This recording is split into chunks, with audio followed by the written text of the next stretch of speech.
편안한 밤 보내고 계시나요? 더불어 읽다입니다.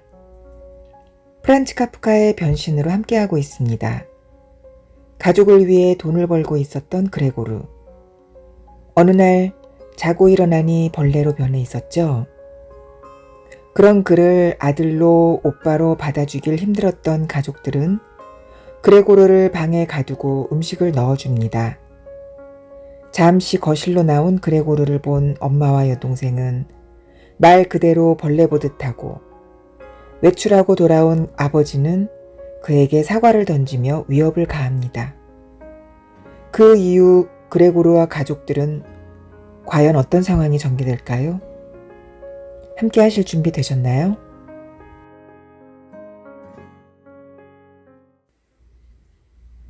사과는 눈에 띄는 기념물처럼 그레고르의 등에 또렷이 박혀 있었다. 어느 누구도 감히 그것을 빼내려 하지 않았던 것이다. 그레고르는 큰 상처로 한 달도 넘게 고생했다. 그 덕분에 아버지도 그레고르가 지금 아무리 비참하고 역겨운 모습을 하고 있더라도 한 식구인 이상 원수처럼 대해서는 안 된다는 것을 깨달은 듯했다. 가족이라면 혐오스럽더라도 마땅히 참고 또 참는 것 외에 별 도리가 없다는 것을 말이다. 그레고르는 그 상처 때문에 어쩌면 영영 제대로 못 움직일지도 모른다. 늙은 상위군인처럼 방을 가로질러 가는데도 꽤 오래 걸렸고, 높은 곳으로 기어 올라가는 건 엄두도 내지 못했다. 그러나 그는 이처럼 상태가 악화되었는데도 나름대로 충분한 보상이 뒤따랐다고 생각하게 되었다. 저녁 무렵이면 을의 거실로 나가는 문이 열렸던 것이다. 이제 그레고르는 문이 열리기 한두 시간 전부터 뚫어지게 그쪽을 바라보게 되었다. 거실에서는 자신이 보이지 않도록 어둠 속에 엎드려 밝은 불빛 아래 식탁에 둘러앉은 식구들의 모습을 보며 그들이 주고받는 이야기를 들을 수 있었던 것이다. 그 전과는 전혀 다르게 이제는 온 가족의 허락을 받은 셈이었다. 작은 여관방에 들어가 피곤한 몸을 눅눅한 침대에 던질 때면 가족들과 유쾌하게 이야기를 나누고 싶은 마음이 간절했었다. 하지만 그런 활기찬 대화는 없었다. 가족들은 너무 조용했다. 아버지는 저녁 식사가 끝나자마자 안락 의자에 앉아 잠이 들었고, 어머니와 누이 동생은 서로 조용히 하라고 주의를 주곤 했다. 어머니는 등불에 바싹 몸을 굽히고 양장점에서 맡긴 화려한 속옷을 바느질했다. 어느 상점의 점원으로 취직한 누이 동생은 혹시나 더 나은 직장을 얻을까 하여 저녁마다 속기와 프랑스어를 공부했다. 아버지는 가끔 눈을 뜨고는 이제까지 자신이 자고 있었다는 것도 모르는 듯 "당신 오늘도 무슨 바느질을 그렇게 오래 하는 거요?" 라고 말했다. 그러고는 어머니와 누이 동생이 피곤한 표정으로 서로를 보고 미소 짓는 사이 곧 다시 잠이 들었다. 아버지가 집에서도 제복을 벗지 않는 것은 일종의 아집이었다. 그의 잠옷은 공연히 옷걸이에 걸려 있었다. 아버지는 윗사람이 명령만 내리면 언제라도 달려나갈 태세인 듯 제복을 완전히 갖춰 입고 의자에 앉아 졸았다. 애당초 새 것은 아니지만 그 때문에 어머니와 누이 동생이 세심하게 신경을 쓰는데도 아버지의 제복은 깔끔해 보이지 않았다.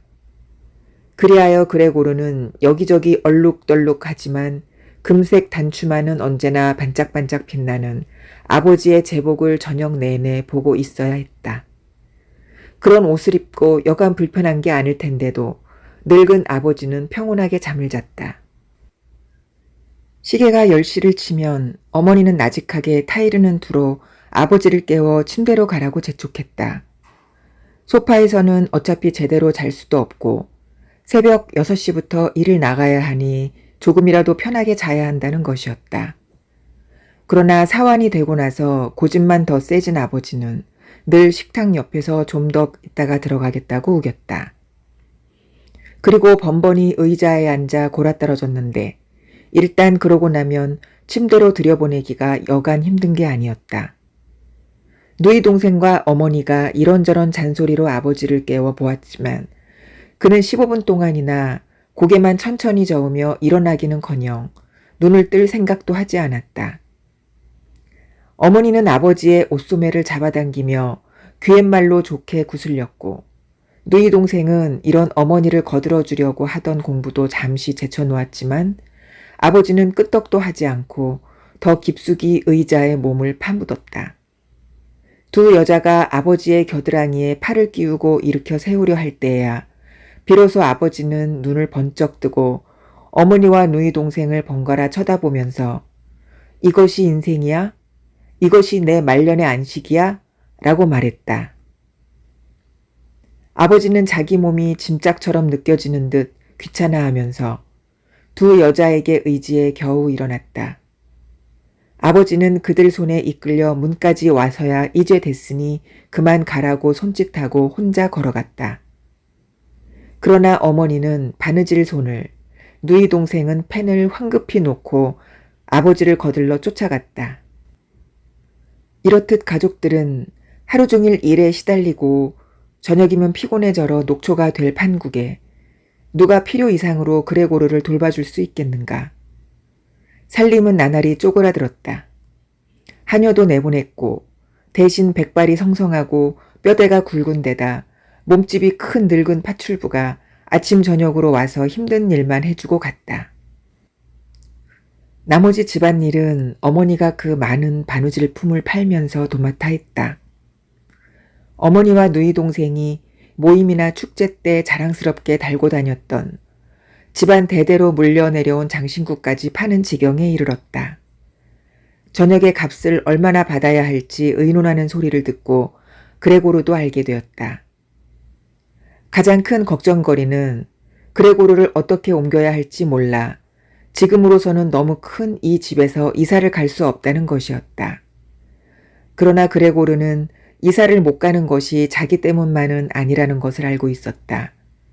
자기야 적당한 상자에 공깃구멍 몇 개만 내고 집에 넣으면 쉽게 옮길 수 있지 않은가. 가족들이 당장 집을 옮기지 못하는 진짜 이유는 깊은 절망감.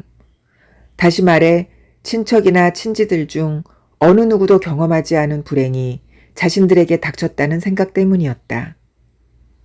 가족들은 가난한 사람들이 하는 온갖 힘든 일을 하고 있었다. 아버지는 말단 직원한테까지 아침 식사를 날라주었으며 어머니는 낯선 사람들의 속옷을 꿰매느라 정신이 없었고 누이 동생은 손님의 요구대로 판매대 뒤에서 이리저리 저리 뛰고 저리 뛰느라 여념이 없었다. 식구들에게는 더 이상의 여력이 남아있지 않았다. 어머니와 누이 동생이 아버지를 침대까지 데려다 놓고 다시 돌아와 일거리는 제쳐두고 볼과 볼이 맞닿을 정도로 가까이 마주 앉을 때면 그리고 어머니가 이제 저 문 좀 닫지 그랬대? 라고 말하고 또다시 어둠 속에 혼자 갇힐 때면 그레고르는 그제야 등에 팬 상처가 쑤시는 것을 느꼈다. 그때 거실에서 어머니와 누이 동생은 마주보고 눈물을 흘리거나 눈물조차 흘리지 않고 물끄러미 식탁만 쳐다보았다. 그레고르는 몇 날 며칠 밤을 도통 잠을 이루지 못했다. 때때로 그는 다음번에 문이 열리면 그 전처럼 집안 살림을 자신이 도맡아 해야겠다고 생각했다. 오랜만에 그레고르의 머릿속에 사장과 지배인, 점원과 견습생, 말할 수 없이 우둔한 사환, 다른 상점에서 근무하는 친구 몇 명의 모습이 떠올랐다. 또 어느 시골 여관의 하녀, 한때의 그리운 추억, 진심으로 좋아했지만 한 발 늦게 청혼했던 모작가게 회계원도 떠올랐다. 이런 사람들이 낯선 사람들이나 벌써 잊혀진 사람처럼 뒤섞여 생각났다. 그러나 이들은 가족을 도와주기는커녕 만날 수도 없는 사람들이었다. 그레고르는 그들을 머릿속에서 지워버리는 게 오히려 홀가분했다. 그러고 나면 가족들을 돌봐주고 싶다는 생각은 싹 사라지고 자신을 돌봐주지 않는 것에 대해 화가 치밀었다. 딱히 먹고 싶은 것도 없고 배도 전혀 고프지 않은데도 식품 저장고에 들어가 먹고 싶은 것을 가져올 계획을 수도 없이 세워보기도 했다. 누이 동생은 무슨 음식을 주면 그레고르가 잘 먹을지 더 이상 고민하지 않았다. 그녀는 아침과 점심에 아무거나 되는 대로 그의 방에 발로 쑥 밀어넣고는 불이 나게 상점으로 갔다. 그리고 저녁에 돌아와 그가 입을 댔는지, 자주 그렇듯 입도 안 댔는지는 눈여겨보지도 않고 그냥 빗자루로 한번 휙 쓸어가 버렸다. 저녁마다 하는 방청소는 또 어쩜 그리 쉽고 빠를까. 벽에는 더러운 얼룩이 줄줄이 띠를 잃었고 먼지와 쓰레기가 온 방 안에 나뒹굴었다. 처음에 그레고르는 나무라는 뜻으로 누이 동생이 들어올 때 눈에 띄게 더러운 곳에 있었다. 그러나 몇 주일씩 그곳에 있어봤자 누이 동생은 바뀌지 않을 것이다. 그녀는 그레고르와 마찬가지로 그 더러운 쓰레기를 보고서도 그냥 내버려 두기로 작정했으니 말이다. 그러면서도 그레고르의 방청소에 관한 한 자기 권한이라고 여긴 누이 동생은 누가 그것을 건드리기라도 할까봐 전에 없이 신경을 곤두세웠다. 물론 식구들 모두 신경이 예민할 대로 예민해 있었다. 한 번은 어머니가 물을 몇 양동이나 퍼부어가면서 그레고르의 방을 대청소한 일이 있었다. 습기 때문에 괴로운 나머지 화가 난 그레고르는 소파 위에 퍼져 꼼짝도 하지 않았다. 어머니 또한 그 일로 곤욕을 치러야 했다. 그날 저녁 누이 동생은 그레고르의 방이 달라진 것을 알아차리고 크게 언짢아하며 거실로 달려갔다. 그러고는 어머니가 손을 쳐들고 말리는데도 발작하듯 울부짖었다. 소파에 앉아있던 아버지는 깜짝 놀라 벌떡 일어났다. 부모님은 처음에는 영문을 몰라 멍하니 바라보기만 하더니 이유를 듣고는 마음을 가다듬었다. 아버지는 오른편에 있는 어머니를 보고 그 방 청소를 왜 애한테 일임하지 않았느냐고 나무라는 한편, 왼편에 있는 누이 동생한테는 이제 그 방 청소도 못하게 한다고 화를 내며 야단쳤다. 어머니는 흥분한 나머지 제정신이 아닌 아버지의 팔을 끌고 겨우 침실로 데려갔다.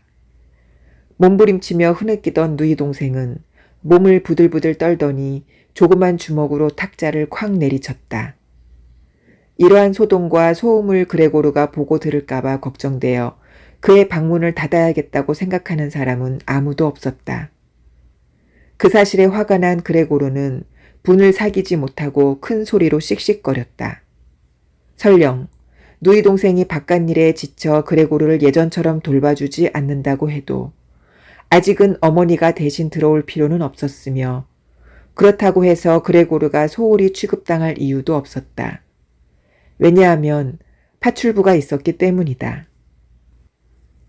튼튼한 골격 덕분에 일생 동안 온갖 굳은 일을 다 했을 것 같은 이 늙은 과부는 그레고르를 보고도 혐오스러운 기색을 내비치지 않았다. 호기심이 일어서 그런 게 아니라 우연히 그녀가 그레고르의 방문을 연 적이 몇 번 있었다.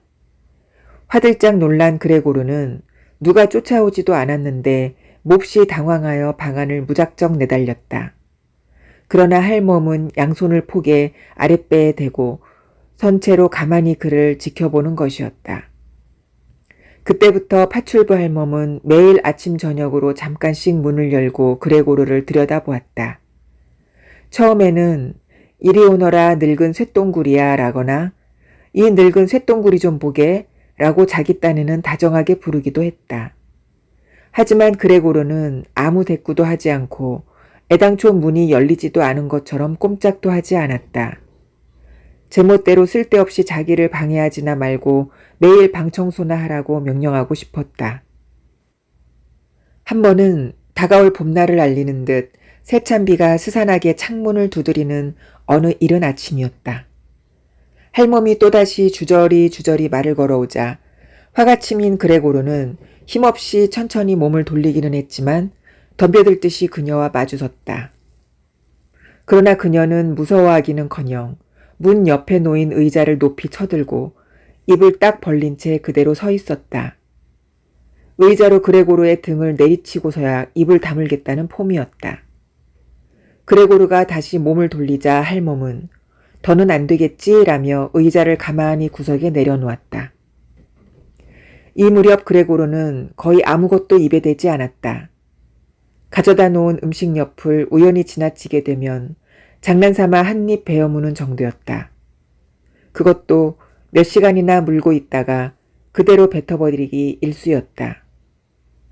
처음에는 자기 방의 환경이 바뀌어서 우울한 나머지 입맛까지 떨어졌다고 생각했지만 어느새 그 방에 적응하게 되었다. 식구들이 다른 방에 둘 수 없는 물건들을 이 방에 가져다 놓곤 하더니 그런 물건들이 제법 많이 쌓였다.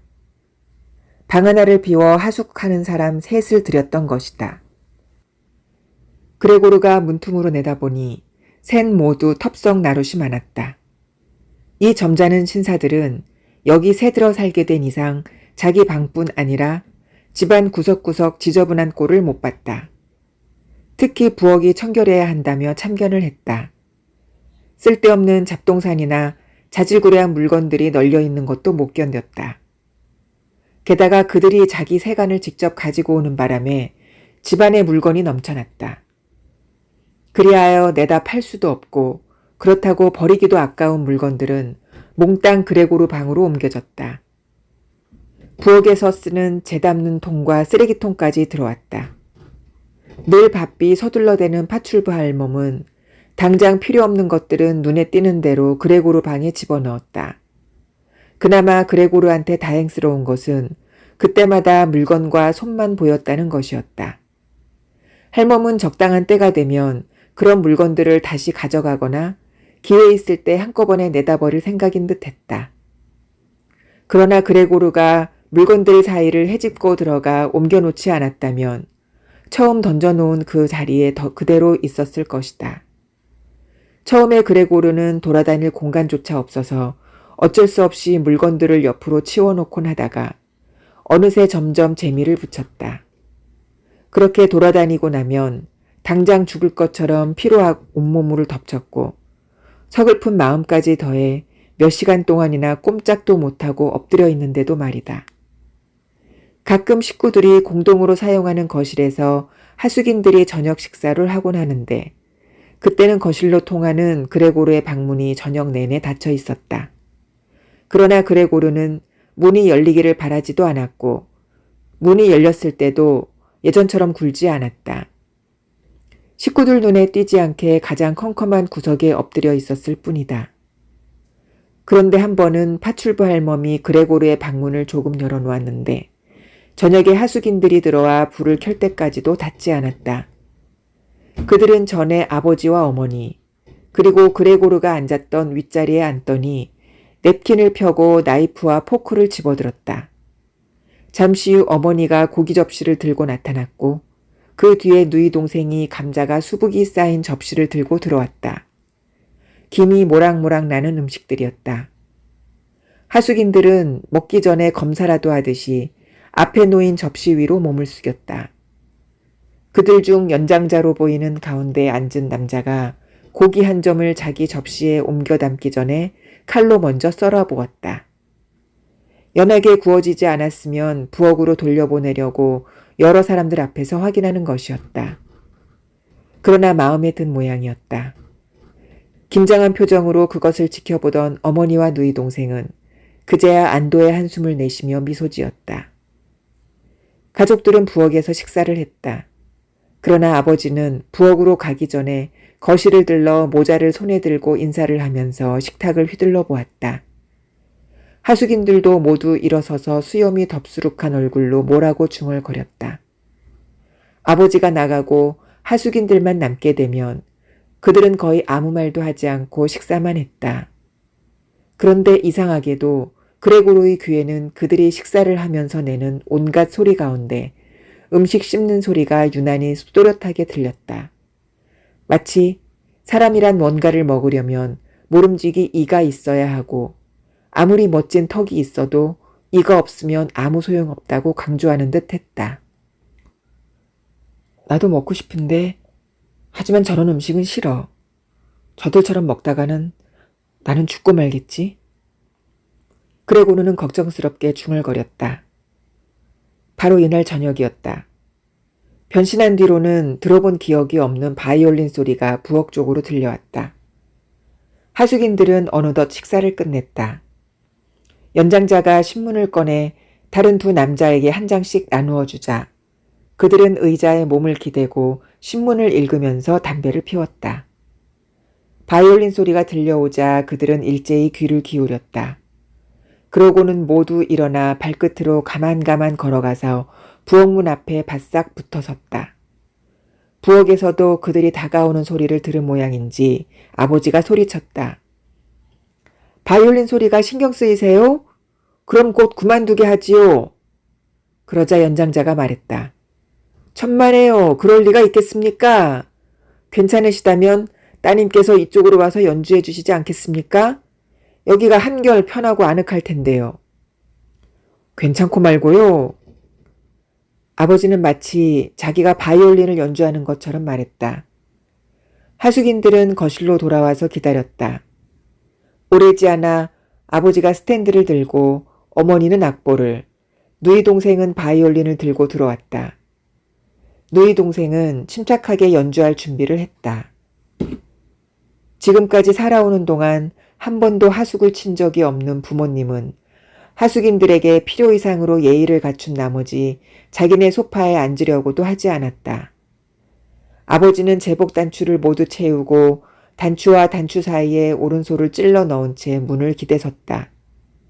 어머니는 하숙인 하나가 별 생각 없이 한쪽 구석 자리에 갖다 놓은 의자를 권하자 자리를 옮기지도 못하고 거기 그대로 앉았다. 누이 동생은 바이올린을 켜기 시작했다. 아버지와 어머니는 각각 자리에서 딸의 손동작을 주의 깊게 바라보았다. 그레고르는 바이올린 소리에 정신을 빼앗겨 대담하게도 점점 거실 문 쪽으로 다가가더니 어느새 머리를 문 밖으로 내밀었다. 그레고르는 요즘 들어 자신이 남 생각을 전혀 하지 않는다는 것을 느끼면서도 크게 신경 쓰지 않았다. 전에는 다른 사람들을 배려하고 또 그런 점을 자랑스럽게 여기던 그였다. 그리고 지금 이 순간이야말로 몸을 숨기고 있어야 한다. 그가 조금만 움직여도 방 안 여기저기 쌓인 먼지가 풀풀 일어나는 터에 그의 몸뚱이는 온통 먼지투성이인데다 실밥, 머리카락, 음식 찌꺼기 같은 너절한 것들을 등과 옆구리에 줄줄 달고 다녔기 때문이다. 전에는 하루에도 몇 번씩 몸을 뒤집고 누워 카펫에 등을 문질러댔지만 요즘은 모든 일에 심드렁해져 그럴 의욕조차 없었다. 그레고르는 그런 몸으로 한치의 망설임도 없이 먼지 하나 없는 거실 바닥으로 조금 기어 나왔다. 게다가 그를 본 사람도 없었다. 가족들은 바이올린 연주에 정신이 팔려 있었다.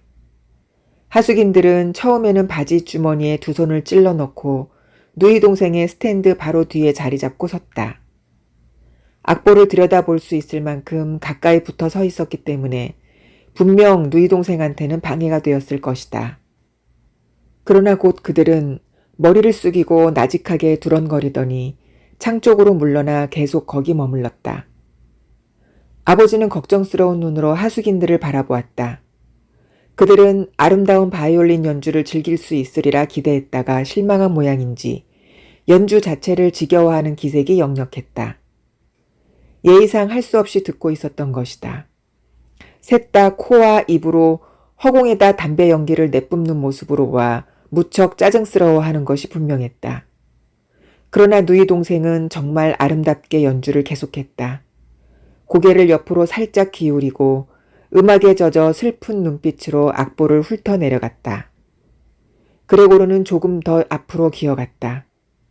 가능한 한 누이 동생과 눈을 맞추려고 머리를 마룻바닥에 바싹 붙였다. 이렇게 음악에 감동을 느끼는 그가 정말 짐승이란 말인가? 그는 그토록 갈망하던 니지의 양식을 얻는 길이 여기 있는 듯 했다. 그레고르는 누이 동생한테 가까이 다가가서 그녀의 치맛자락을 끌어당겨 바이올린을 들고 자기 방으로 와달라고 넌지시 알릴 참이었다. 이 방에 있는 사람 중에 자기만큼 누이 동생의 연주를 알아줄 사람은 없었으니 말이다. 그는 그녀가 들어오면 목숨이 붙어있는 한 자기 방에서 내보내지 않으리라 마음먹었다. 흉악한 자신의 모습이 처음으로 쓸모가 있을 것이다.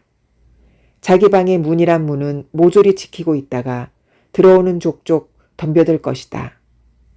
그러나 누이 동생을 억지로 붙들고 있을 수는 없다. 그 애 스스로 자기 곁에 머물러야 한다. 그 애가 자기의 말에 귀를 기울일 수 있도록 나란히 소파에 앉을 것이다. 그리고 무슨 일이 있어도 누이 동생을 음악학교에 보내겠다고 다짐했었다고 말할 것이다. 이런 불행한 사건만 일어나지 않았다면 지난 크리스마스에 모두 반대하더라도 자기의 계획을 사람들한테 말했을 거라고 이야기할 것이다. 그런 마음을 털어놓으면 누이 동생은 분명 감격의 눈물을 흘릴 것이다. 그러면 그의 어깨까지 몸을 일으켜 그의 목에 키스할 것이다. 상점에 일하러 나가면서부터는 리본이나 옷깃도 없이 드러내고 다니는 그 목에 말이다. 그때였다. 잠자씨! 가운데 있던 남자가 갑자기 큰 소리로 아버지를 불렀다. 그러고는 더 이상 말을 잇지 못하고 집게손가락을 들어 천천히 앞으로 기어 나오는 그레고르를 가리켰다. 바이올린 소리도 뚝 그쳤다. 남자는 고개를 저으면서 자기 친구들을 보고 미소 짓더니 다시 그레고르한테 눈길을 돌렸다. 아버지는 그레고르를 몰아넣는 것보다 하숙인들을 진정시키는 게 급선무라고 생각한 모양이었다. 그러나 하숙인들은 놀라기는커녕 도리어 바이올린 연주보다 그레고르한테 더 흥미가 있는 듯 했다. 아버지는 그들 앞으로 뛰어가 그레고르가 보이지 않도록 몸으로 막아서면서 두 팔을 벌리고 하숙인들을 그들의 방으로 들여보내려고 했었다. 그때 하숙인들은 조금 화를 내는 눈치였다. 하지만 그것이 아버지의 태도 때문인지 아니면 그레고르와 같은 것이 옆방에 살고 있다는 것을 지금까지 모르고 있었다는 사실 때문인지 알 수 없었다. 그들은 아버지에게 해명해달라고 요구하고는 팔을 들어 불안한 표정으로 어물어물 수염을 잡아당기면서 천천히 자신들의 방으로 물러갔다. 그 사이 누이 동생은 연주를 멈추고 잠시 멍하니 서 있었다. 바이올린과 활을 쥔 두 손을 축 늘어뜨리고 계속 연주를 하려는 듯 한동안 악보를 들여다보던 그녀는 돌연 정신을 차리더니 숨을 쉬기 힘든 듯 헐떡거렸다. 그러고는 그때까지도 가만히 의자에 앉아있던 어머니의 무릎 위에 바이올린을 내려놓고 옆방으로 뛰어갔다. 하숙인들은 아버지한테 밀려 좀 더 빨리 방으로 다가가고 있었다. 누이 동생은 익숙한 손길로 이불과 베개를 휙휙 던져 순식간에 침대를 정돈했다. 그녀는 하숙인들이 방으로 들어오기 전에 벌써 잠자리를 정리하고 살짝 빠져나왔다. 아버지는 하숙인들을 친절하게 대해야 한다는 것조차 잊어버리고 또다시 자기 고집에 사로잡혀 계속 그들을 방으로 밀어대고 있었다. 그러다 방문에 이르러 연장자가 발을 구르자 아버지가 걸음을 뚝 멈췄다. 여기서 선언하겠소. 남자는 한 손을 들고 눈으로 어머니와 누이 동생을 찾았다. 이 집과 가족들은 너무너무 불쾌한 바. 남자는 결정한 듯 바닥에 침을 탁 뱉고 말을 이었다. 지금 당장 방을 비우겠소. 아, 물론 지금까지의 하숙비는 한 푼도 줄 수 없소. 아니, 오히려 손해배상을 청구할지 말지 생각 좀 해봐야 되겠소. 이유는 충분하니까. 그냥 하는 말이 아니오. 남자는 입을 다물고 마치 무언가를 기대하는 듯 앞을 똑바로 쳐다보았다. 그러자 그의 두 친구가 얼른 나서서 말했다. 우리도 당장 나가겠소. 그 말이 떨어지기가 무섭게 남자는 문 손잡이를 잡고 문을 쾅 닫았다. 아버지는 두 손을 더듬으며 비틀비틀 걸어가 안락의자에 풀썩 쓰러졌다. 여느 때처럼 손발을 축 늘어뜨리고 있는 것이 초저녁 잠을 자는 듯 보였으나 머리를 제대로 가누지도 못하고 불안스럽게 끄덕이는 것으로 보아 잠을 자고 있는 게 아니었다.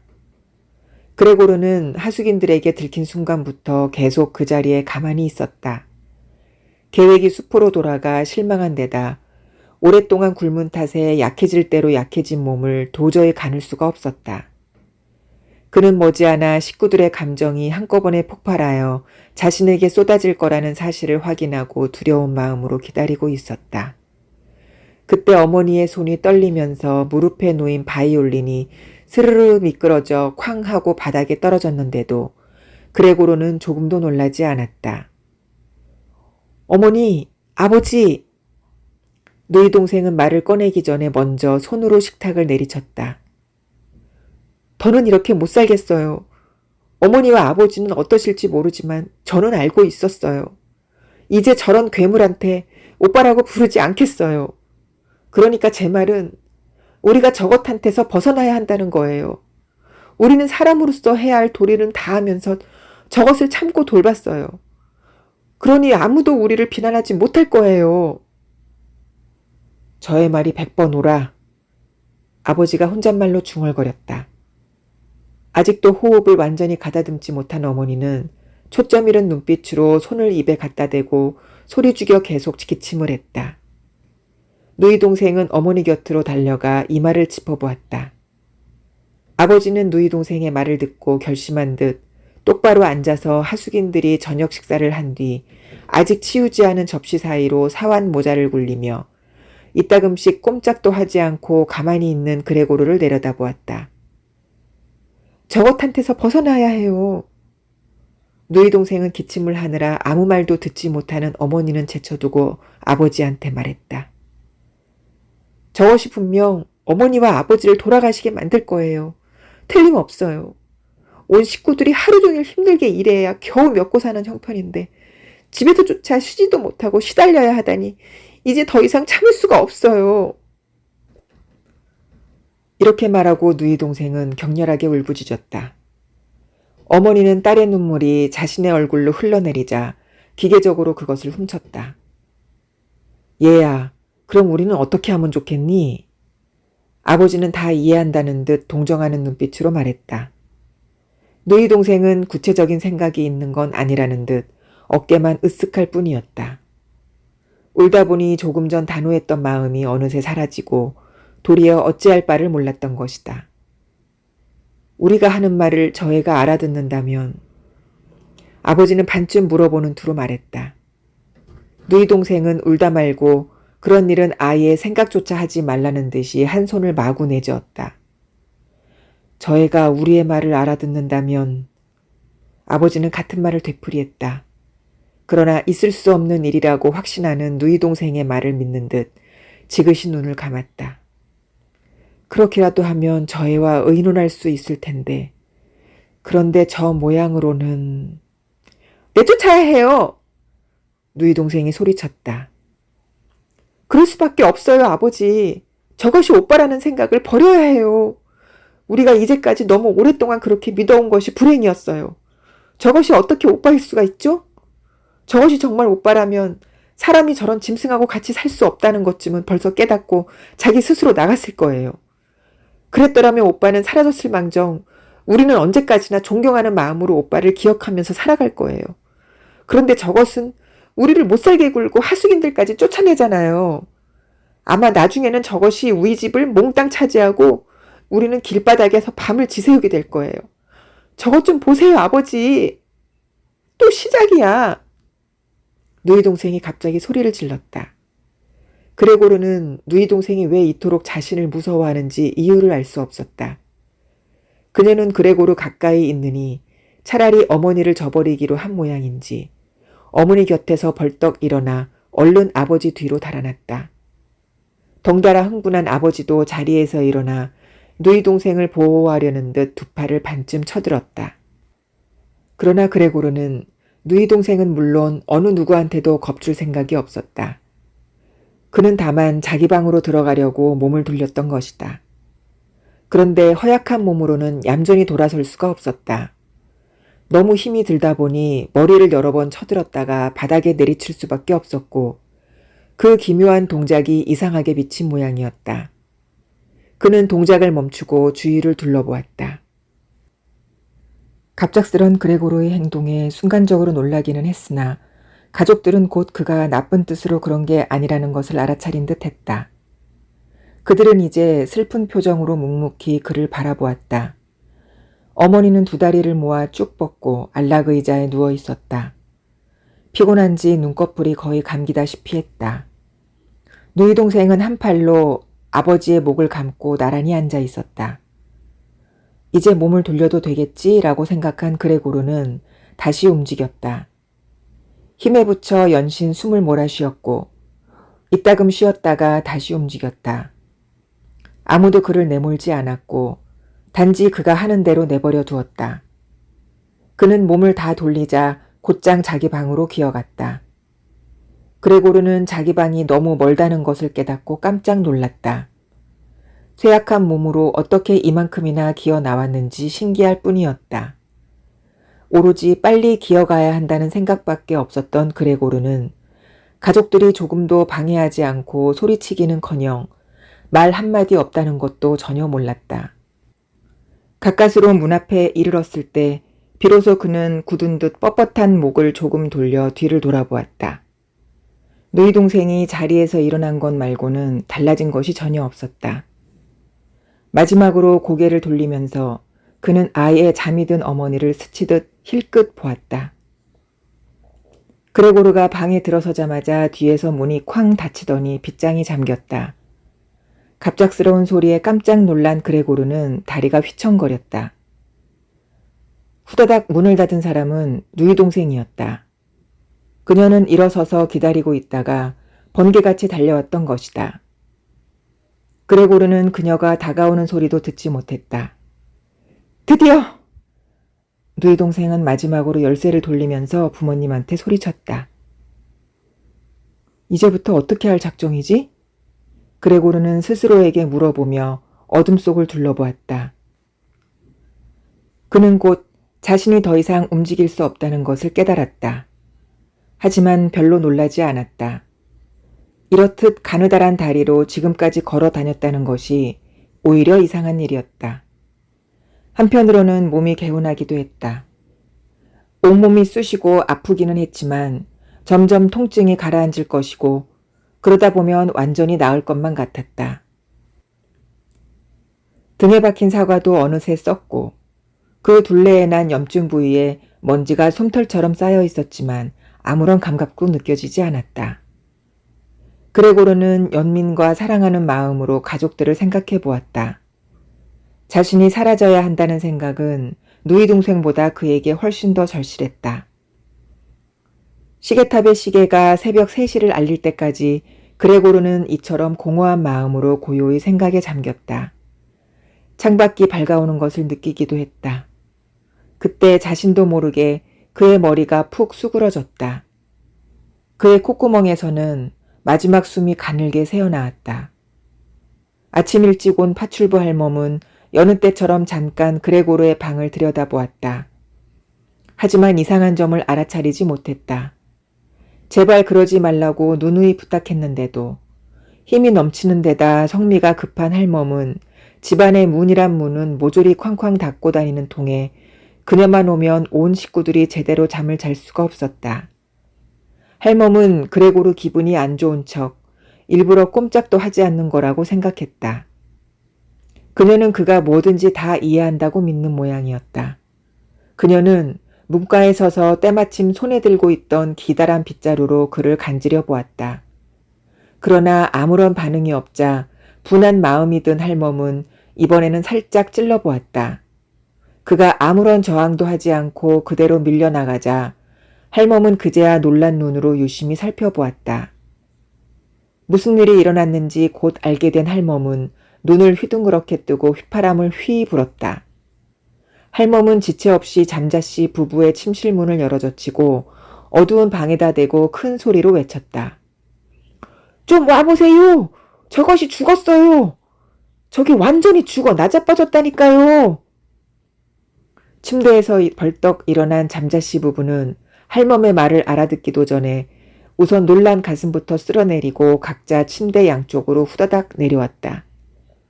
그러고는 잠자씨는 어깨에 이불을 걸친 채로 잠자 부인은 잠옷바람으로 그레고르의 방으로 달려갔다.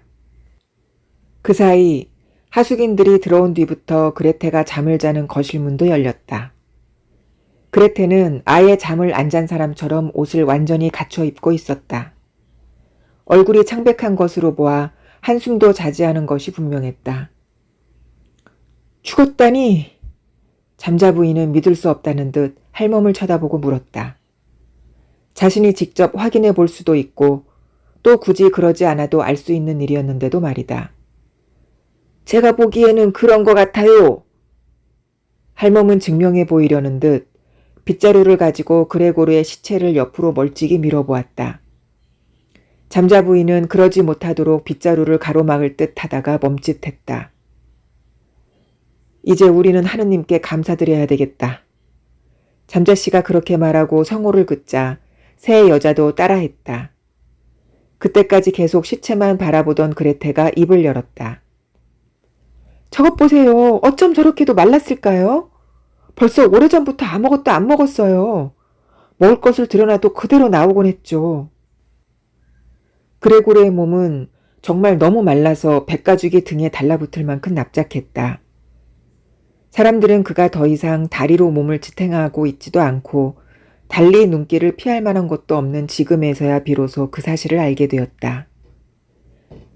그레테, 이리 좀 오너라. 잠자 부인은 괴로운 표정으로 씁쓸한 미소를 지으며 말했다. 그레테는 시체를 돌아보며 부모님을 따라 침실로 들어갔다. 할멈은 문을 닫고 창문을 활짝 열어젖혔다. 아직 이른 아침인데도 신선한 공기가 훈훈한 기운이 감돌았다. 어느새 3월 말이었던 것이다. 방에서 나온 새 남자는 어리둥절한 표정으로 아침 식사를 찾아 집안을 이리저리 휘둘러 보았다. 그러나 식구들은 하수긴 같은 건 신경도 쓰지 않았다. 아침 식사는 어디 있습니까? 연장자인 남자가 볼멘 소리로 할멈에게 물었다. 할멈은 말없이 손가락을 입에 대고 그레고르의 방으로 와보라고 손짓했다. 그들은 어느새 환하게 밝은 방 안에서 조금 낡은 윗옷 주머니에 두 손을 찔러 넣은 채 그레고르의 시체를 에워쌌다. 그때 침실문이 열리더니 제복을 입은 잠자씨가 한쪽 팔은 부인에게 또 한쪽 팔은 딸에게 내주고 방을 나왔다. 세 사람의 얼굴이 눈물로 젖어 있었다.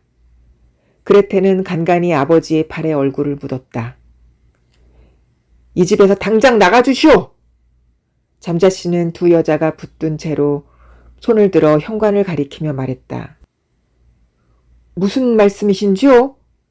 연장자가 조금 놀란 표정으로 말하더니 이내 달래는 듯한 미소를 지었다. 나머지 두 사람은 뒷짐지고 지켜서서 손만 연신 비벼댔다.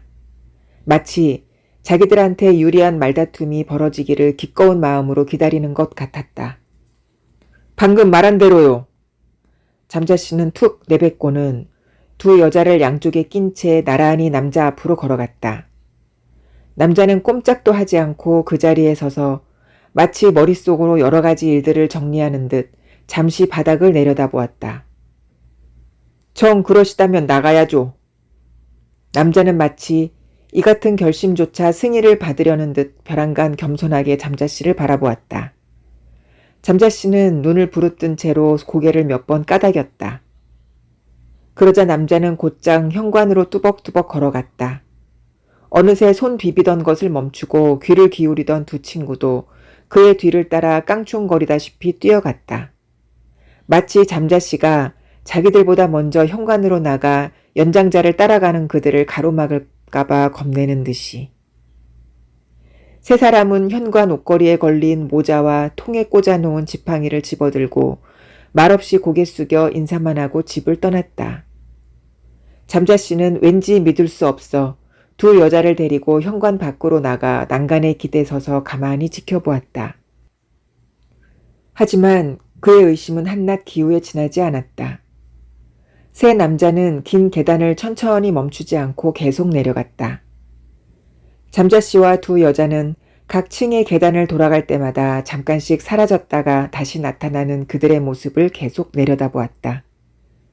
세 사람이 점점 밑으로 내려갈수록 잠자씨 가족의 관심도 점점 사라져갔다.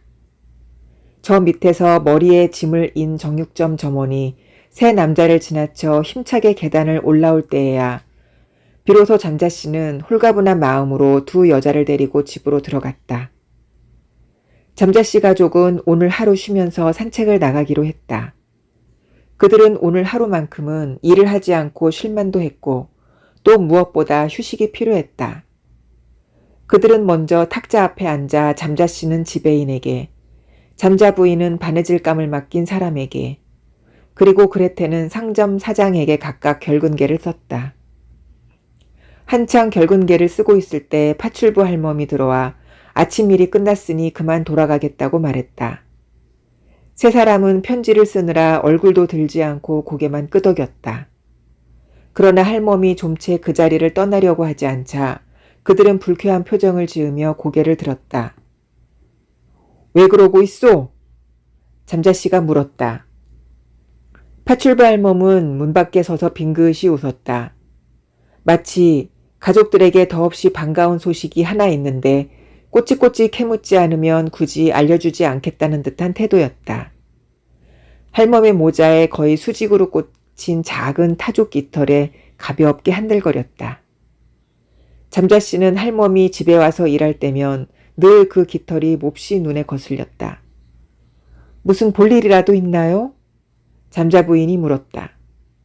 할멈은 이 집에서 부인을 가장 존경했다. 예. 할멈은 정겹게 웃으며 곧바로 말을 잇지 않고 잠시 뜸을 들였다. 그러니까 옆방에 있는 저 물건을 치울 걱정일란 아예 하지 마세요. 제가 벌써 다 처리했답니다. 잠자 부인과 그레테는 편지를 마저 쓰려고 종이 위로 머리를 수그렸다. 잠자씨는 할멈이 일일이 다 말하려고 한다는 것을 눈치채고 얼른 손을 들어 단호하게 거절했다. 주저리 떠들어댈 수 없게 되자 할멈은 그제야 자신이 몹시 바쁜 몸이라는 것을 떠올렸다. 기분이 상한 그녀는 퉁명스럽게 큰 소리로 모두 잘 있으슈 하고는 획 돌아서서 문을 쾅 닫고 집을 나갔다. 저녁에 다시 오면 내보내야겠소. 잠자씨의 말에 부인과 딸은 아무런 대꾸도 하지 않았다. 모처럼 되찾은 평온을 할멈이 다 깨버렸기 때문이다. 어머니와 딸은 자리에서 일어나 창가로 다가가 서로 껴안고 가만히 서 있었다. 안락 의자에 깊숙이 기대앉아 잠자씨는 몸을 돌려 그들을 조용히 바라보았다. 잠시 뒤 잠자씨가 그들을 향해 소리쳤다. 이제 그만 이리들 와요. 지난 일을 자꾸 생각해 뭐하겠어. 이제 그만 있고 내 생각도 좀 해주구려. 어머니와 딸은 그에게 달려가 다정한 눈빛으로 어루만지고는 다시 펜을 들었다. 편지를 급하게 마저 끝내고 그들은 함께 집을 나섰다. 몇 달 만에 처음이었다. 잠자씨 가족은 전차를 타고 교회로 나갔다. 따스한 햇살이 속속들이 스며든 착간에는 그들밖에 없었다. 그들은 의자에 등을 대고 편안히 앉아 앞으로의 일을 이야기했다. 생각해보면 앞날이 어두운 것만도 아니었다. 서로 자세히 물어보지는 않았지만 세 사람이 하는 일도 꽤 괜찮은 것이었고 무엇보다 전망이 있었다. 지금 당장은 집을 옮기는 것만으로 상황이 훨씬 나아질 것이다. 그들은 그레고르가 고른 지금의 집보다 작고 집세가 싼 집, 게다가 위치가 좋고 무엇보다 요모조모 쓸모있는 집을 얻을 생각이었다. 이런 이야기를 나누는 동안 그레테의 얼굴에 점점 생기가 감돌았다. 잠자씨와 부인은 그런 딸의 모습을 바라보면서 온갖 고달픈 일을 겪은 터에 두 뺨이 창백하기는 했지만 그녀가 어느새 아름답고 탐스러운 처녀로 성숙해 있다는 것을 거의 동시에 느꼈다. 잠자씨 부부는 점점 말수가 줄어들더니 자신들도 모르게 눈빛을 주고받으면서 이제 딸한테 좋은 신랑감을 안겨줄 때가 되었다고 생각했다. 마침내 전차가 목적지에 다다르자 딸이 맨 먼저 일어나 생기 넘치는 몸을 쭉 폈다. 잠자씨 부부는 그 모습을 보고 마치 새로운 꿈과 찬란한 미래가 보장되어 있는 듯 느꼈다. 편안하게 들으셨나요? 결국 죽음을 맞이한 그레고르와 그의 죽음으로 다시 평온함을 찾은 가족들. 여러분들은 어떻게 생각하셨나요? 좋은 밤 되세요.